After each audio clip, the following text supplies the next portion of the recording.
Hai rekan-rekan semuanya, pada hari Minggu 27 Maret yang lalu kita dikejutkan oleh sebuah kejadian, yaitu kejadian di mana Will Smith, seorang aktor kenamaan Hollywood, itu menampar Chris Rock di Piala Oscar yang ke-94. Nah, kejadian ini tentu saja membuat heboh dari banyak pihak. Nah, sebenarnya apa sih yang terjadi? Lalu kerugian apa yang dialami Will Smith ketika ia melakukan hal itu? Untuk lebih jelasnya, mari saksikan pembahasan saya selanjutnya.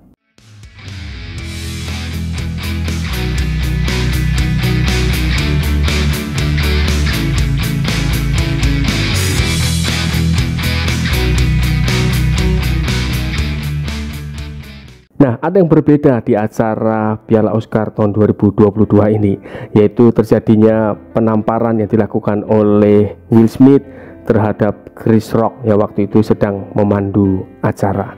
Hal itu terjadi setelah Chris Rock menyampaikan candaannya terkait istri Will Smith. Nah, saya ambil dari tempo.co. Di sini disampaikan bahwa Will Smith tak terima dengan candaan Chris mengenai istrinya yang kini berpenampilan pelontos tanpa rambut. Ya, diketahui belakangan ini istri Will Smith, Jada Pinkett Smith, menderita alopecia yang menyebabkan rambut rontok berlebih. Nah, singkatnya Will Smith ini merasa tidak terima karena istrinya dijadikan bahan candaan. Ya, secara psikologi saya memandang barangkali Will Smith itu merasa ya sepertinya tidak elok ya kalau istrinya yang sakit itu dijadikan bahan candaan. Karena rontoknya rambut bukan karena mode sebenarnya, namun karena sebuah sakit gitu. Nah, inilah yang membuat Will Smith akhirnya murka, tidak dapat mengendalikan emosi kemarahannya dan akhirnya memutuskan untuk menampar. Nah, sebenarnya tindakan penamparan itu berdampak negatif pada akhirnya. Nah, kalau kita lihat dari CNN Indonesia ini, di layar ini judulnya adalah Will Smith mundur dari di Academy usai tampar Chris Rock. Nah, kalau kita lihat dari sini, Will Smith mundur dari di Academy usai tampar Chris Rock. Lalu kita lihat kalimatnya, saya mengundurkan diri dari keanggotaan Academy of Motion Picture Arts and Science dan akan menerima konsekuensi lebih lanjut yang dianggap pantas oleh Dewan. Nah, ini akan sangat merugikan Will Smith sebenarnya, karena kalau kita baca di CNN Indonesia ini, salah satu dampak yang paling signifikan dari keputusan itu adalah sang aktor tak lagi jadi anggota voting di Academy. Ya, anggota AMPAS selama ini berhak memberikan suara dalam penentuan pemenang Oscar. Nah, ini adalah kerugian yang ia dapatkan. Lalu di Akademi juga akan melanjutkan proses pendisiplinan dan penyelidikan formal terkait tindakan Smith pada 18 April nanti. Lalu kalau kita lihat selanjutnya, kalau kita baca di beberapa media yang lain juga dikatakan bahwa Netflix pun akhirnya mulai mengundurkan diri pelan-pelan dari film-film yang dibintangi oleh Will Smith. Nah, pelajaran apa sebenarnya rekan-rekan yang dapat kita pelajari? Yang pasti adalah bahwa anger management atau manajemen kemarahan itu sangat penting untuk kita lakukan.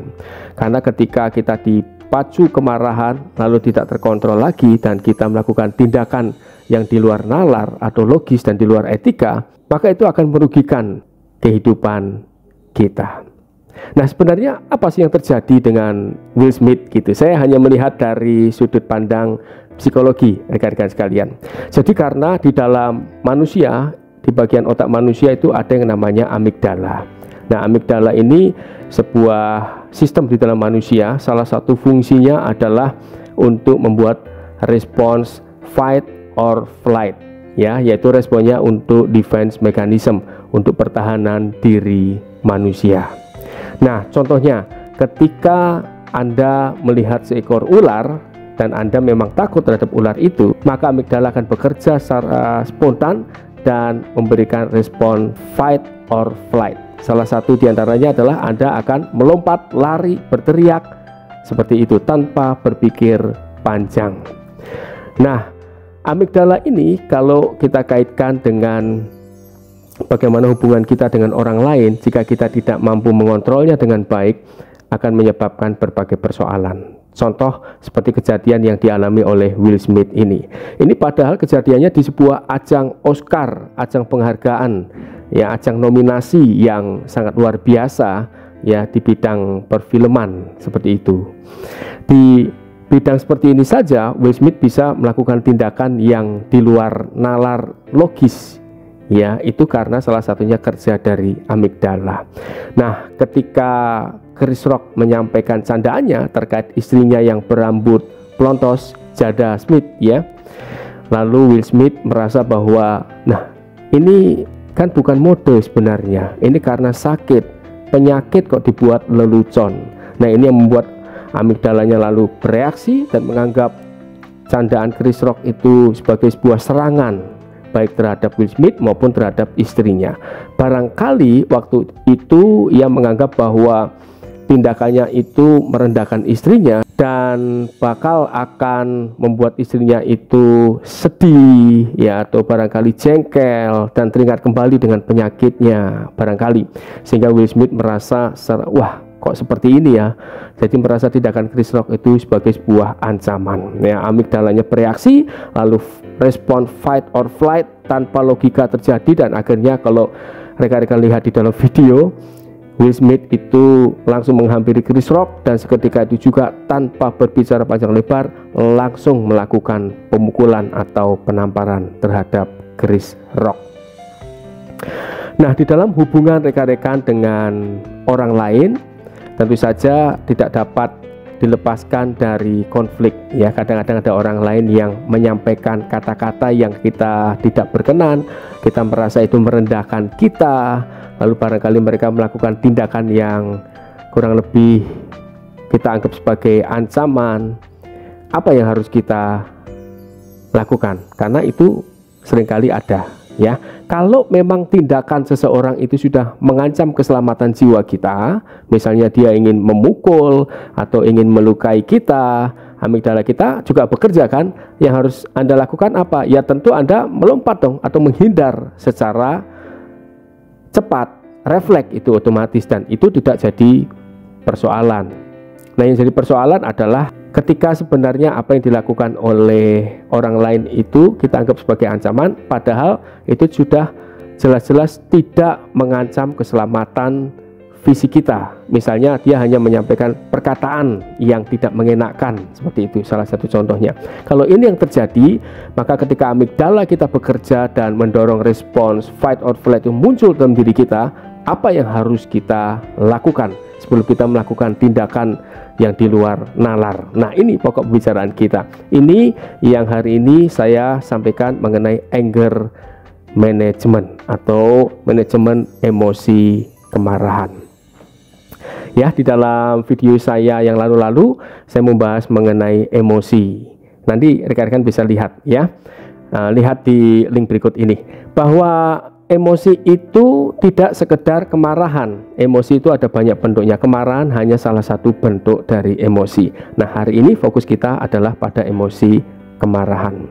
Ketika Anda mulai dikuasai emosi kemarahan, maka yang Anda lakukan pertama adalah biasakan untuk think first before act. Pikirkan terlebih dahulu. Yang perlu Anda pikirkan apa?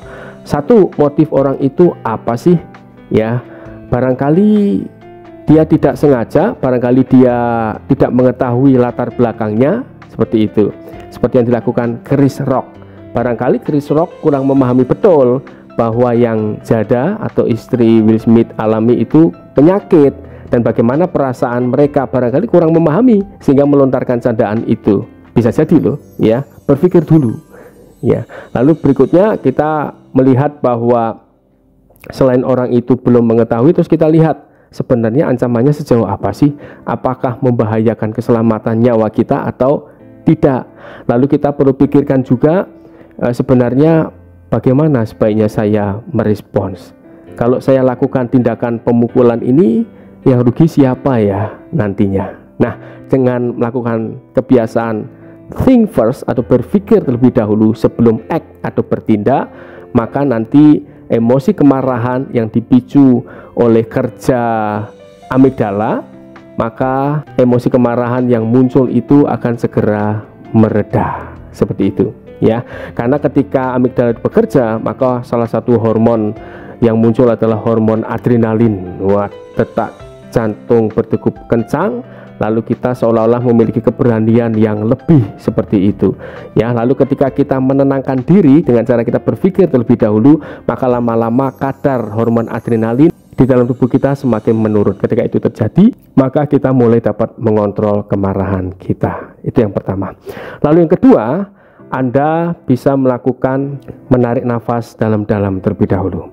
Tarik nafas perlahan lalu keluarkan. Anda lakukan itu setidaknya 3-4 kali tarikan dan hembusan nafas, maka Anda akan merasa rileks.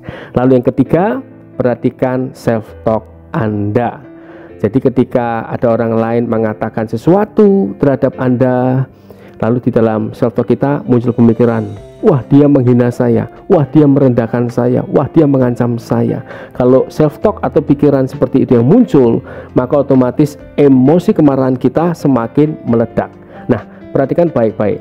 Yang perlu rekan-rekan lakukan adalah kenali self talk apa ya yang muncul di dalam pikiran rekan-rekan. Kalau self talk yang muncul itu negatif, segera ambil alih dengan cara ubah self talknya. Anda katakan bahwa oh dia tidak sengaja, oh dia tidak bermaksud demikian kok, oh nanti biarkan saya akan selesaikan baik-baik, saya akan tanyakan dulu pada yang bersangkutan apa maksudnya, oh tindakan itu tidak sekarang. Nah, Anda boleh melakukan self talk seperti itu, bahwa dia tidak ada maksud seperti itu, mungkin maksud dia tidak seperti itu, mungkin ini hanya candaan ya. Self talk seperti itu rekan-rekan. Lalu yang keempat, mengapa kita bisa terpancing emosi kemarahan seperti itu? Barangkali kita sedang kelelahan, barangkali entah itu kelelahan karena beban hidup maupun kelelahan karena benar-benar secara fisik. Nah, kalau itu yang terjadi ketika kita mengenali diri sendiri kita sedang capek atau sedang lelah dan kita terlibat diskusi yang agak keras dan emosi kita makin keras, maka yang kita lakukan adalah apa? Stop diskusi itu, izin baik-baik, stop, saya berhenti dulu, saya mau refresh sejenak. Anda boleh meninggalkan ruangan diskusi sejenak. Nah, cara selanjutnya adalah dengan melalui body language atau facial expression Anda. Ketika Anda mulai kesal, mulai dikuasai emosi kemarahan, yang perlu Anda lakukan apa? Tersenyumlah. Nah, dengan tersenyum maka emosi Anda akan lebih membaik dan emosi kemarahan mereda. Lalu perhatikan body language Anda. Kalau sudah tangan sudah mengepal gini, coba bikin relax seperti itu.